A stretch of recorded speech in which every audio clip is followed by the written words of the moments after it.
All right, I've uploaded the data sheets for you. Oop, I'm not on.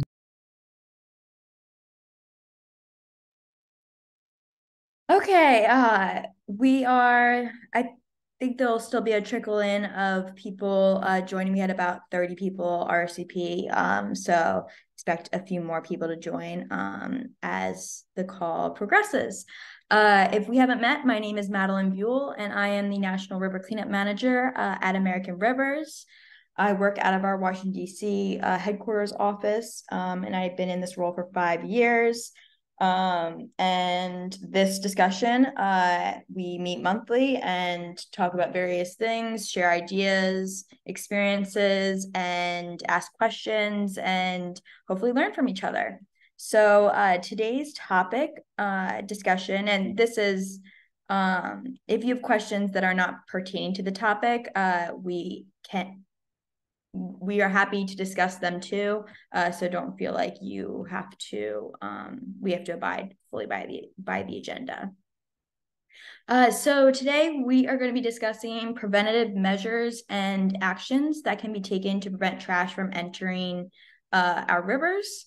And to previous, I don't really like see us solving the problem during this call, but I would like us to debate and share ideas and experiences that we can take back to our volunteers and cleanup planning groups.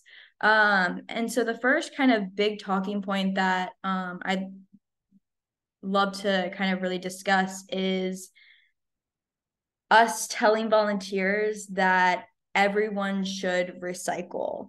And we know that most plastic and glass is not like being recycled. I think it's like some sort of like 80 or 90%. It's a very large percentage of it. So as an organizer, this is my question for you guys. Do you share this with your volunteers, or do you refrain from mentioning it? Are you more on the side of like, let's keep promoting everyone that everyone should recycle?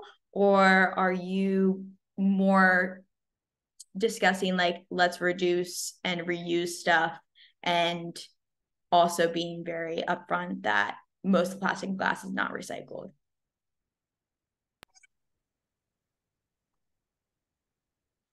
This is Ariana with the Hoosick River Watershed Association, and we don't do a lot a year, but the ones that we do, we try to. There's always volunteers that will bring up the fact that like that not everything is, even if things are getting recycled, that it's a sham, it's a this.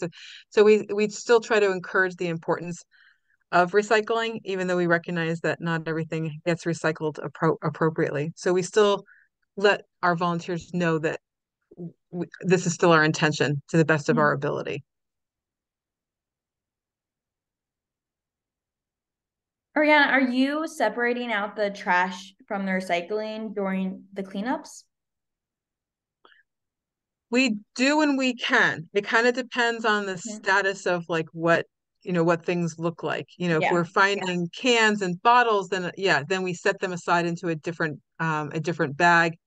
If things look really gross and I don't think that volunteers are going to want to try to rinse things out, then it does go in the trash. Mhm. But for the most part, and to be honest, most of it is trash. It's not like we find a lot of um bottles and cans as much as we do, other items. Like plastic bags that are really grungy because they've been in the soup for Yeah. a while. But yeah, if we find cans, then they get separated out.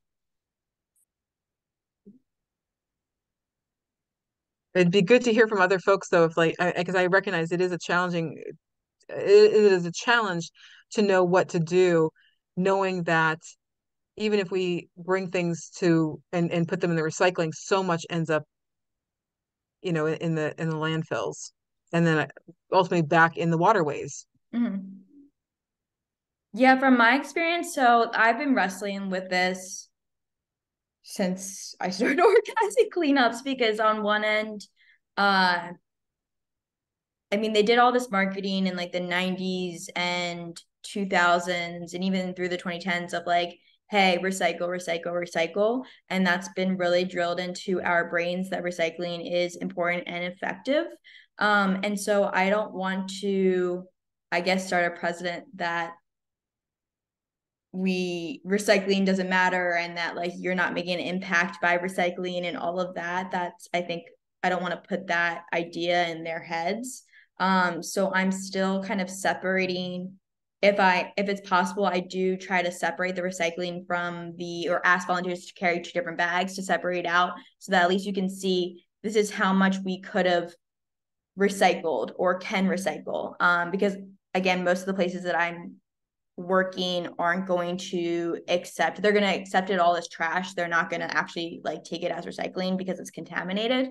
And so, but I do get the questions of like, well, what's the point of this? We're not actually going to recycle. And that's a hard one to kind of navigate that conversation. Anyone else want to chime in?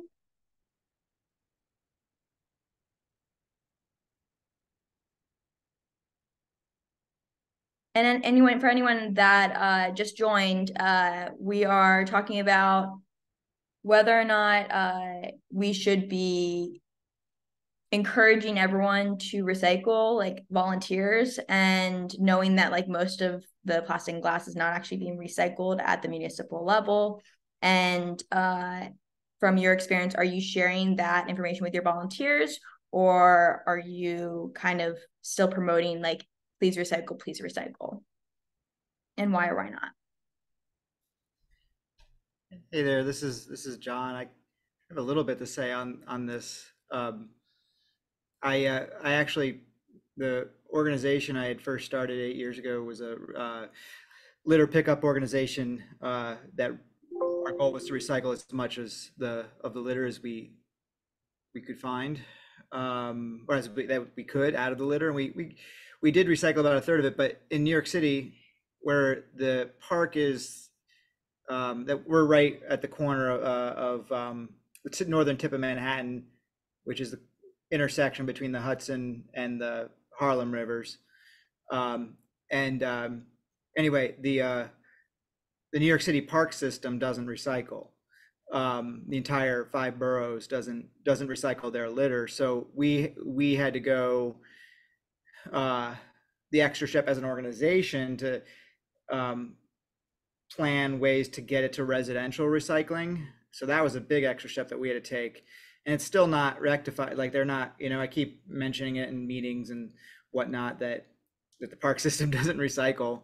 Mm-hmm. So that's a big challenge for us, because it's one thing to know it and take care of it myself, but like to keep trying to push that to tell people, it's kind of a wasted effort, in if people aren't going the extra step to take it out of the park.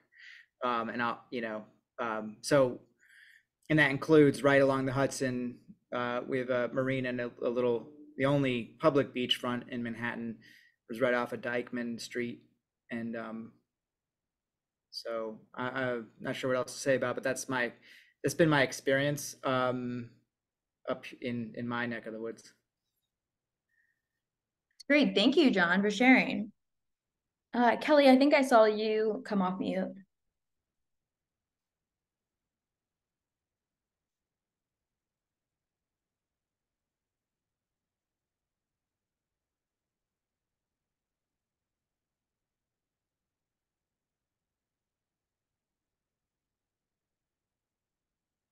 Kelly, we can't hear you. I know Kelly was on our call last month and was also having some trouble with Zoom. So that might be what's happening again.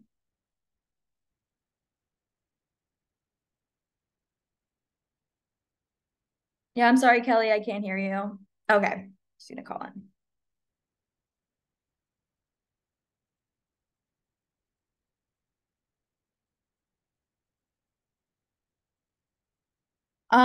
So I did some research and stuff about some things that we can take back to the volunteers on ways that they can like actions that they can take to help prevent the trash from ending up in the rivers. And Greenpeace had a lot of stuff that I not necessarily have like looked into, and it's very robust in my opinion.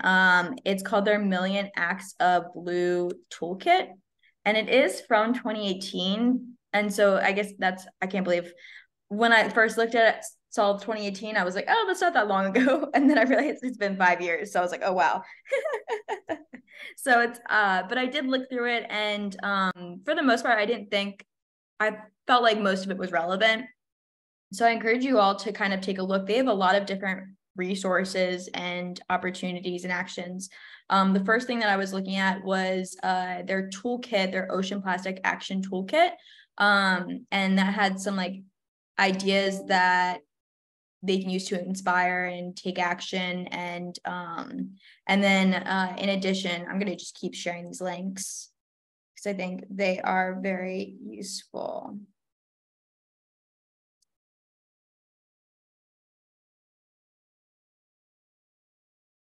And then the last one. Okay. So the second one was like sending a letter to your editor, so sharing the message through media and newspapers. I thought that was really useful because a lot of time for cleanup organizers, we don't really have the capacity to kind of create these messages ourselves. And so hopefully you can take that and either utilize what they've already created or at least have a template for what you can use and share with your volunteers to take action. And then the last one, another one, there's just a whole bunch of resources, but the Helping Create Plastic-Free Supermarkets. And as one of you guys mentioned about the plastic bags, and so they offer like ways to influence your grocery store or supermarket chain to advocate for them to go plastic free, and what kind of incentives you can offer them to like move them in the right direction. So just a resource to take a look. Kelly, I see you called in. Can you hear us now? And are you able to speak? Yeah, can you hear me? Yes. Super. Okay, yeah, I don't know what the problem is with Zoom, but it's just Zoom because I don't have a problem on Teams or any other thing, so it hates me. I was just gonna say with what I was saying, and nobody heard me, was that with our cleanup, we have 67 sites and approximately about 20 different municipalities. And the challenge we have there is that every municipality handles their recycling differently. Or how they want volunteers to do it. Some want them to leave it outside of a recycling dumpster. Everybody wants them to take it out of the bag, that's for sure. But another challenge we have is I try to be as specific as possible with what we're recycling. And that is just cans, glass bottles, and plastic bottles. Literally, like nothing else can really be recycled. And we recycle tires too, but that's different.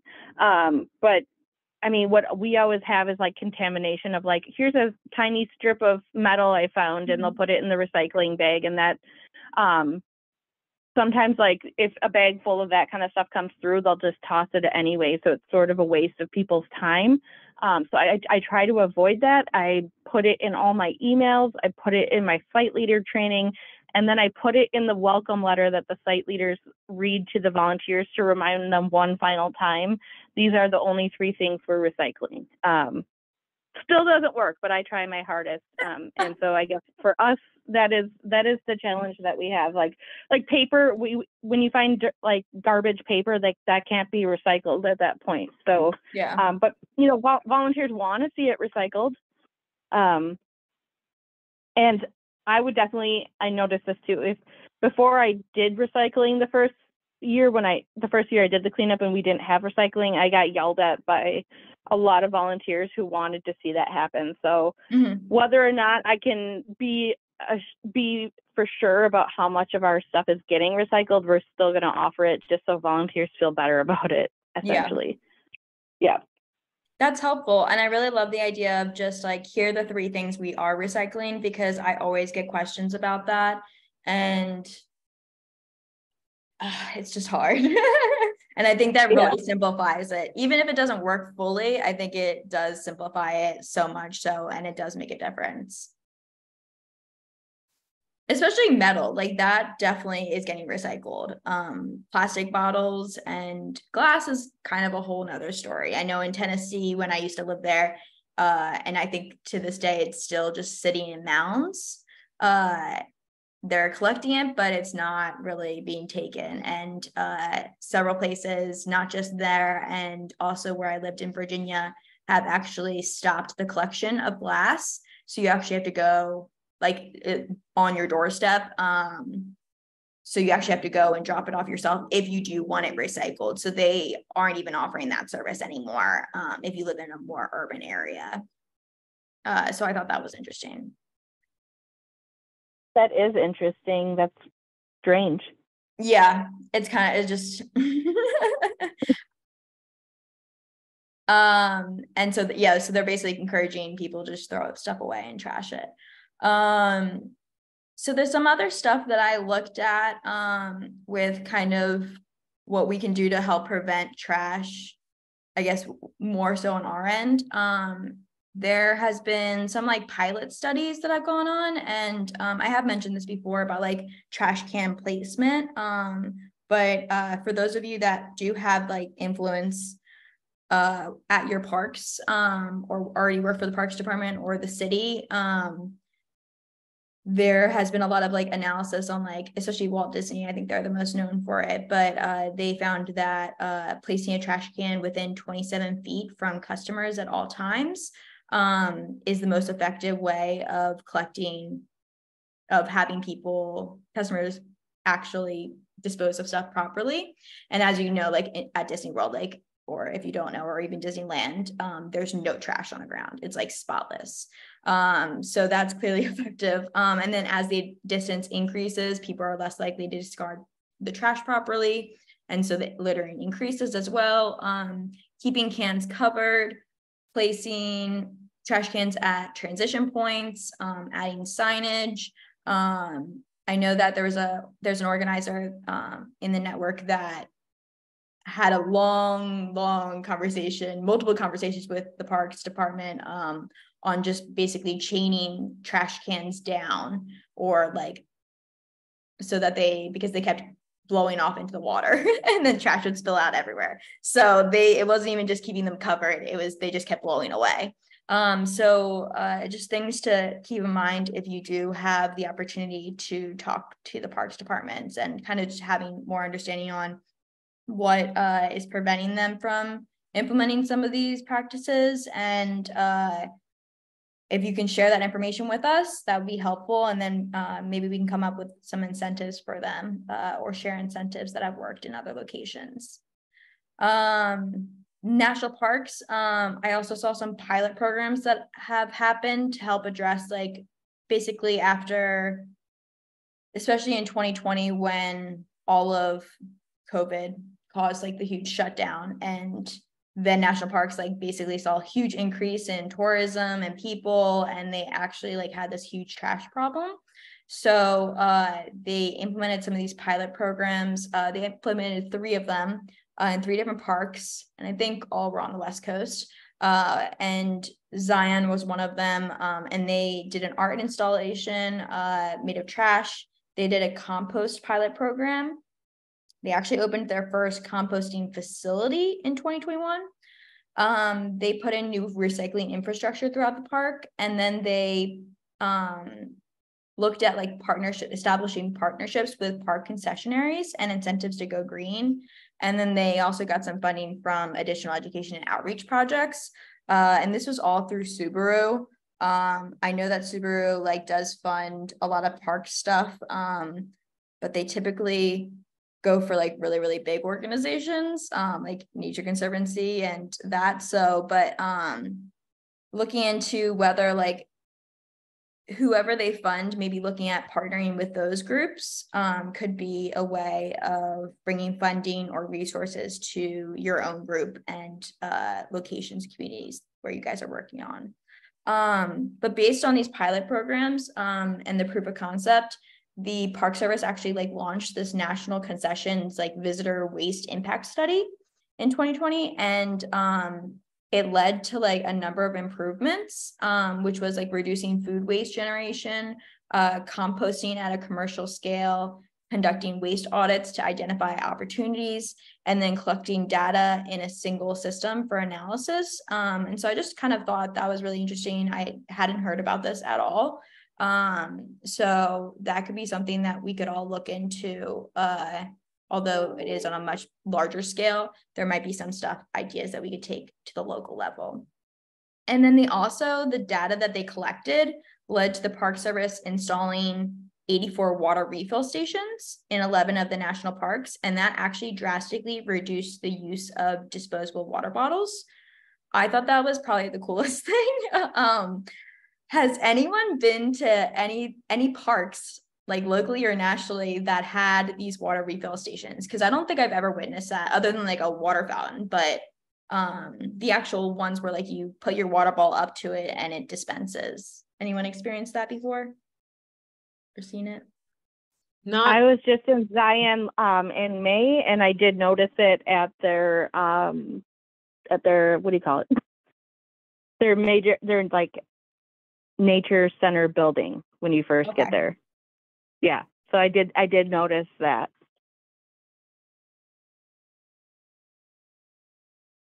There's one that gets set up on Williams College campus during the summer. Trying to think about parks, but that's where I walk by to go pick up my mail, because I work in the basement. Yeah. Congregational church. So that's where I've noticed. I'm sure that they do it at other parks, but that's where I'm noticing is actually on a college campus. Yeah, I've definitely seen it on the college campuses. They really have integrated that well. I wonder if like outfitters, like paddling outfitters, would be a good opening to installing them at their locations.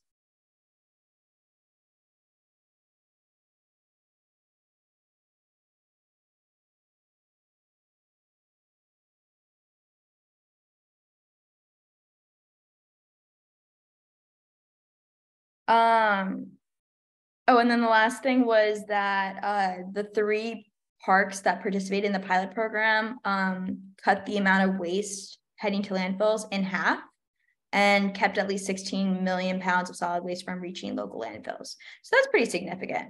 I mean, I don't know how much they were doing before, but I think if they reduced it by 50%, that's pretty impressive.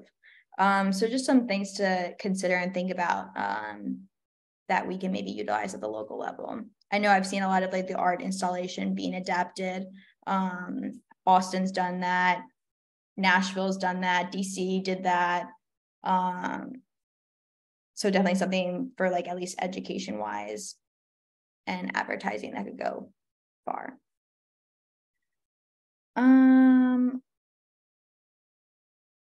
Looking at the questions that we received from the RSVP form,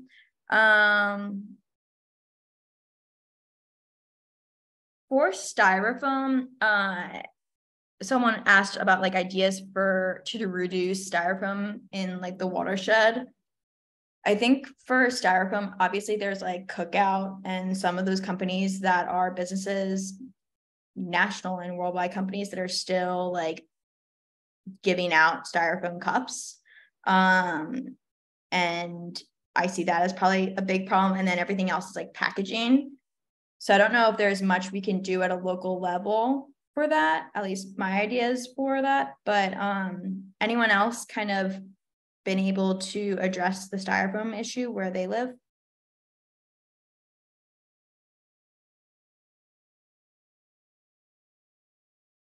This is Kelly. I haven't been able to address the issue personally, but where I live, we have our recycling center is a Tri-County recycling center. So there's a lot going there, but they set up and our recycling center has won a lot of awards for their like TikToks that they make. Oh, really? And they have like characters. So one of theirs is polystyrene. And yeah, it's really cheesy, but it gets a lot of attention. And what do they call? They call it a resource recycling park. And so you can take a lot of things that normally you can't get recycled and take it there. One of those is styrofoam or polystyrene. So they have, like, you can bring it there. So that's a pretty new option for our area. So that's pretty cool. How many people actually do that, I don't know. Mm-hmm. The last time I was there, it was full of styrofoam. So some people are definitely using it, but they have like other options like hard plastic. So like if you have like a laundry basket and it breaks, you don't have to just throw it away. You can take it there and it will get recycled. And they have several other options as well, but styrofoam is their most recent option for recycling. So that's cool. So it can be done. Very cool. Can you, Kelly, for those that are on the call, that could you name the Tri-City Waste, the facility? Yeah, I will. I'll send a link. Okay, great, perfect. So for anyone that wants to look into that, that's cool.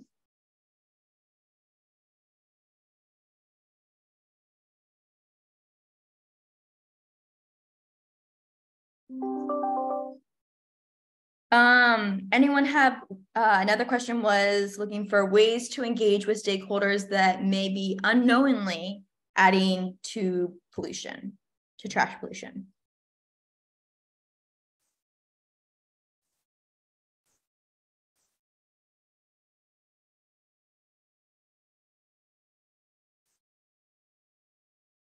And I don't think Scott was able to join the call, but all I can think of is like signage and just education and getting some media attention around it, and the conversation started.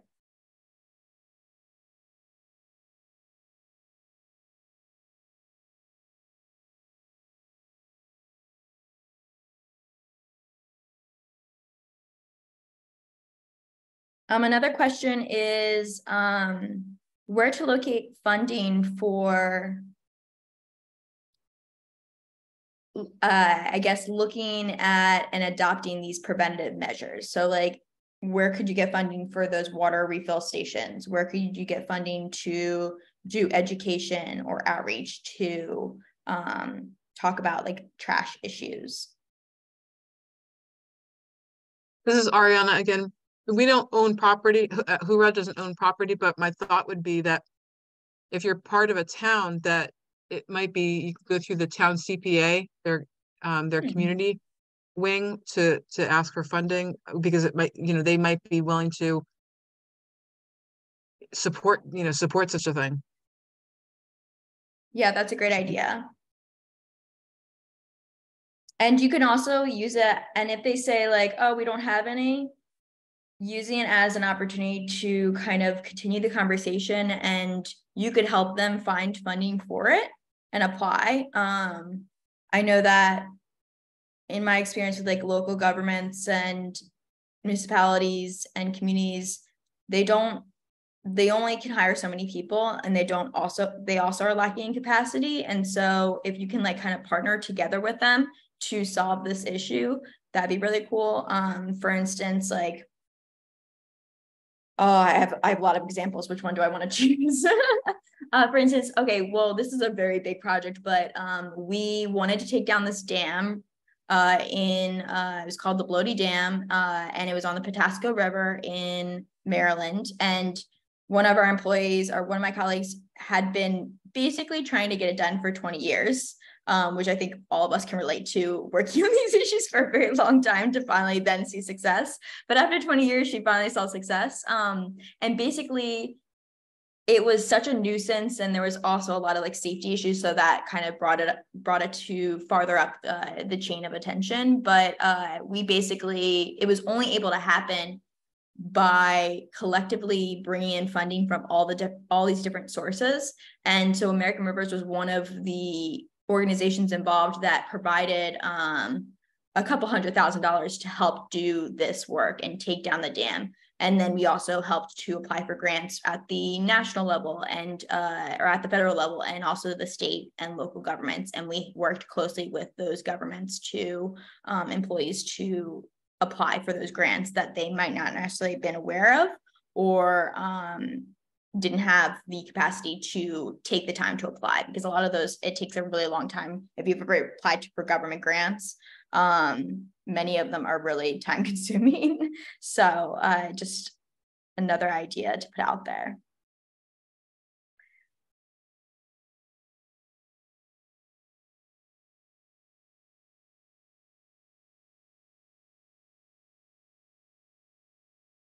Is Jane on the call? I had a question about her question. She's not. Okay. And thank you, Kelly, for sharing that link to the company or the municipality.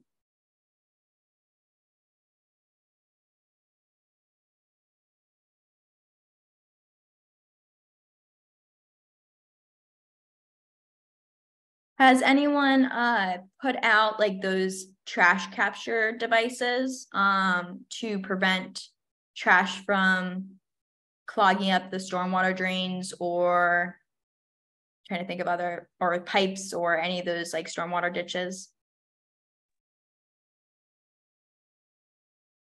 Hi, I'm Emily. I'm with Sound Rivers, and we have currently 3 like trash traps is what we call them. But they're like these big rectangular metal contraptions. They're passive devices that float on top of the water, and they collect a lot of the trash and litter that's floating in the waterways. So we have 3 within our 2 watersheds right now, but we're working with a bunch of different municipalities to put a bunch more in throughout the state. And they've been really helpful, obviously for getting trash out of the water, but also a good like educational opportunity. And it's a really good like kind of starting way to get people involved, because it's a really tangible hands-on thing for folks to do. And it doesn't take too long. So it's a good way to kind of segue folks into being volunteers with us. Thanks, Emily. It's nice to meet you. And with the volunteer engagement part, is their involvement like after like the thing fills up and collecting it afterwards and then putting it back out there?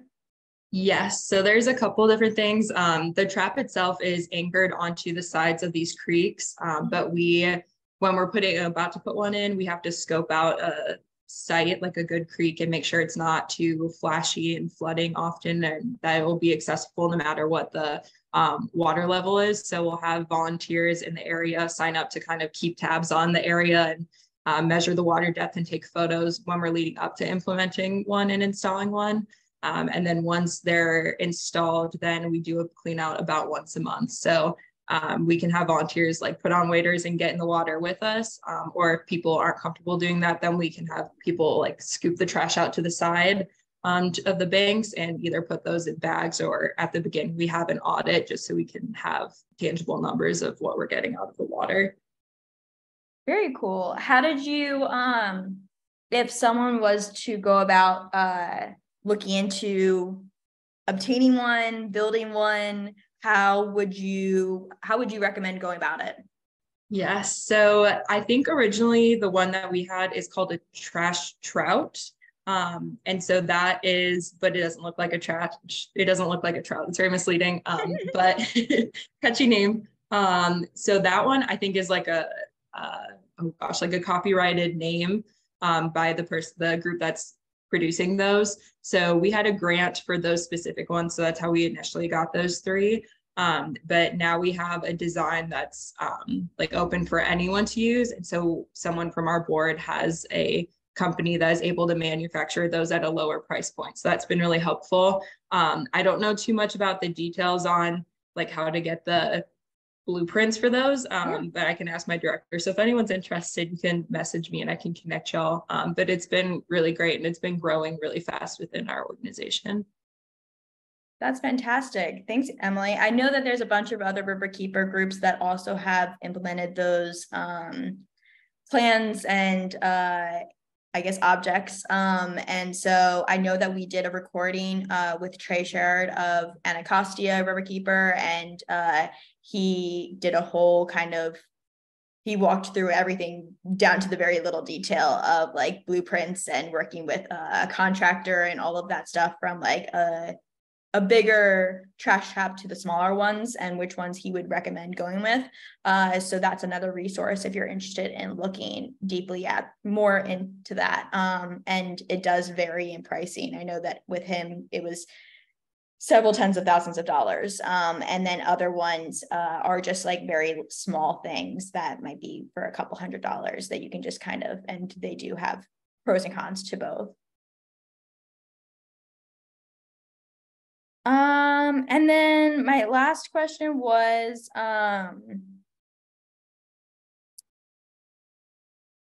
trash, not trash,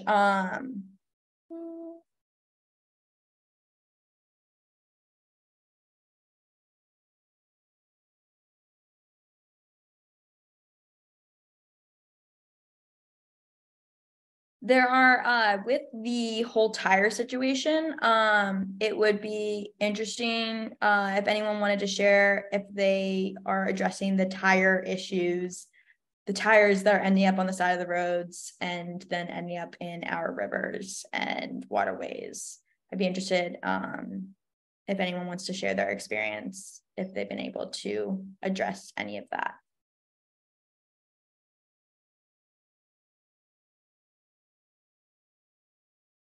And that also kind of goes back to people not knowing and realizing that they're polluting the environment and correcting that behavior.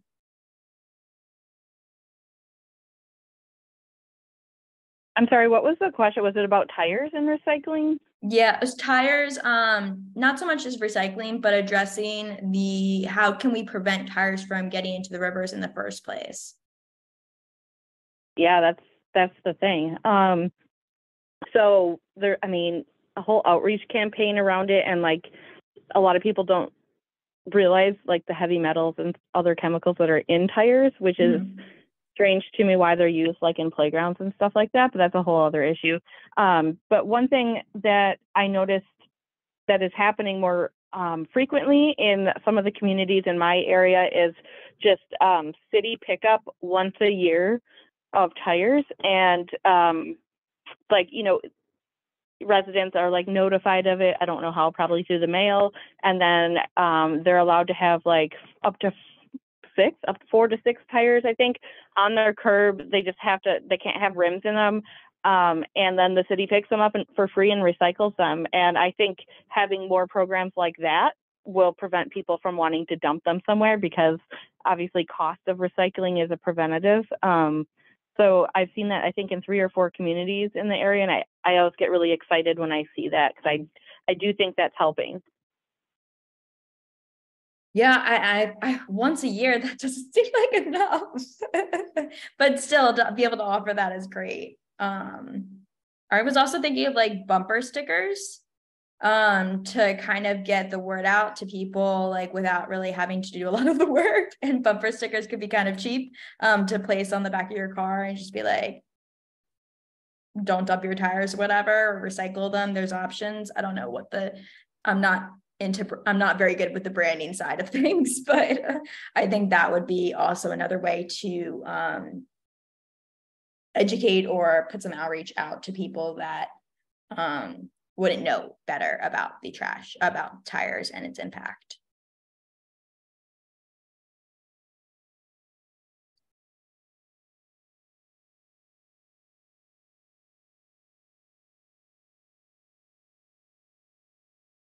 Another person wanted to learn about grocery store shopping carts, that preventing them from ending up in places they're not supposed to.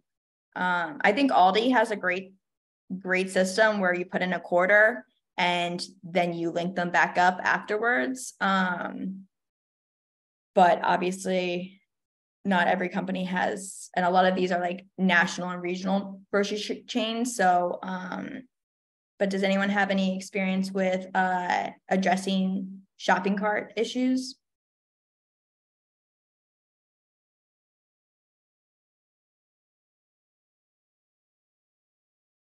This is Kelly. In the millions of years that I've been doing cleanups, we have not found a single shopping cart. Wow. I know. So it's just, that's like, I feel like that's maybe it's just me, but that's like a bigger city thing that happens. Yeah. Because I know like in Milwaukee, Wisconsin, they find them every year, but and I'm covering a pretty big area. I guess Green Bay, Wisconsin would be the biggest city in our watershed, but not a single shopping cart. I do know the grocery store I go to has a new system that like the carts have alarms, and if you leave the perimeter of the grocery store with the cart, the alarm will sound on it, and so that's a pretty good measure to keep them there. But yeah, never found one in the wild. That's really interesting. Yeah, I think probably this is like a maybe not so much a niche topic, but it's definitely something that maybe we should have, American River should have kind of like a running list of stuff that for shopping carts. And if you guys do have, if anyone does want to address the shopping cart issue that they're experiencing, reach out to me and I will connect you with others that have also been struggling with shopping carts and what they've done, their experiences, and you guys can connect on that to see if there's anything else that can be done.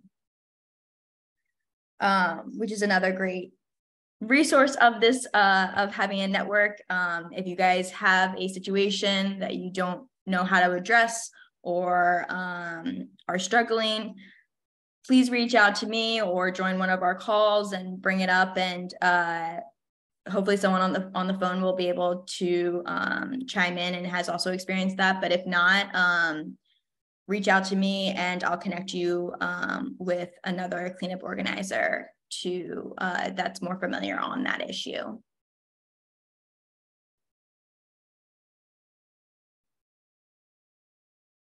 Okay, we have about 10 minutes left. Is there any questions, not necessarily related to the topic, that people have?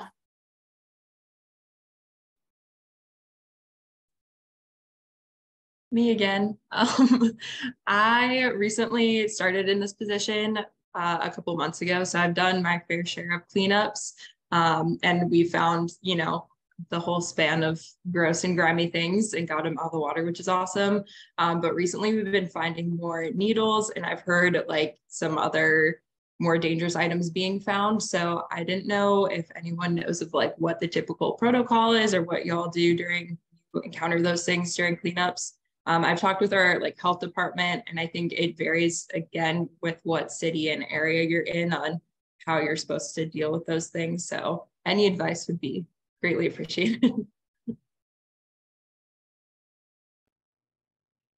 I could say something to that in New York. Yeah, their needles are everywhere, unfortunately, and easy to spot with the orange parts. But we just did a cleanup event at the marina last weekend, and they found two. They put them in containers, and like actually bottles that we had found, a bottle that we found, and just sealed it from the top, and then they brought it to a drugstore. I think a Dwayne Reed that's how they have it here. So I'm wondering if there's a local drugstore that might be able to help you for wherever you're at. But that's what we did. That's what the folks at the 100-year-old Inwood Kayak and Canoe Club did here.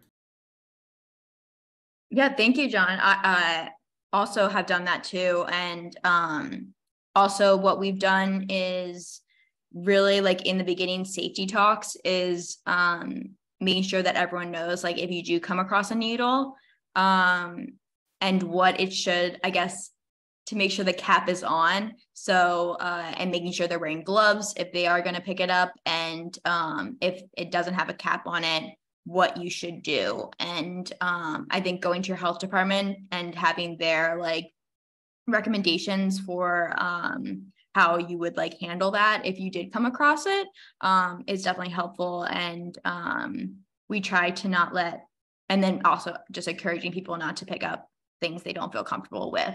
But it's really just like if they are going to pick it up, making sure the cap is on properly so that you're not accidentally like stabbed. This is Kelly. In our area, for all of our sites, we buy a sharps container as part of the supply kits for each location.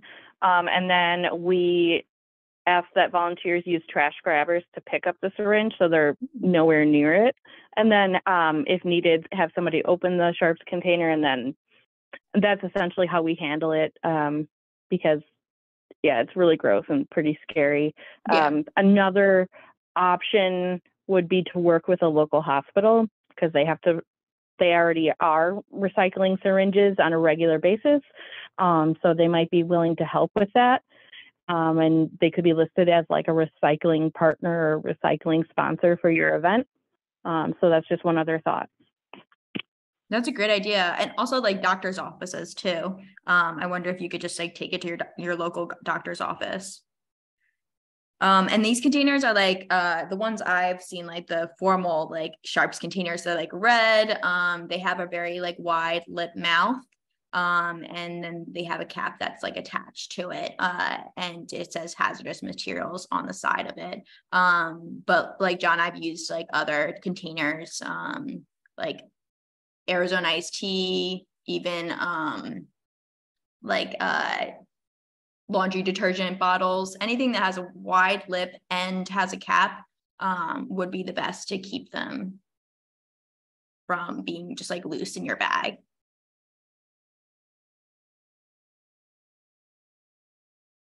Awesome. Thank you all. Yeah, when I talked to the health department, they suggested using like laundry detergent bottles or like the heavy duty situations. But yeah, the pharmacies and hospitals is a really great idea. So I will reach out to them. Thank you. Does anyone else have questions or want to share what they're planning or doing this summer?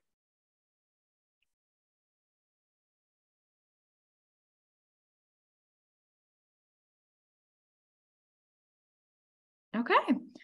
Well, thank you guys so much for participating, joining this call. I believe next month we're going to have our director of online communications be the guest speaker and talk about kind of some communication tips and tactics and what's worked for American Rivers to help grow our online presence. And how to just really great communication tactics for like emails and social media. And hopefully, I think we'll try to include some stuff for like paid media and what that kind of looks like. So be on the lookout for that invitation. I think we'll probably send it out in the next 2 weeks. And have a great or happy 4th of July weekend. Okay, thanks guys, bye. Thank you, take care.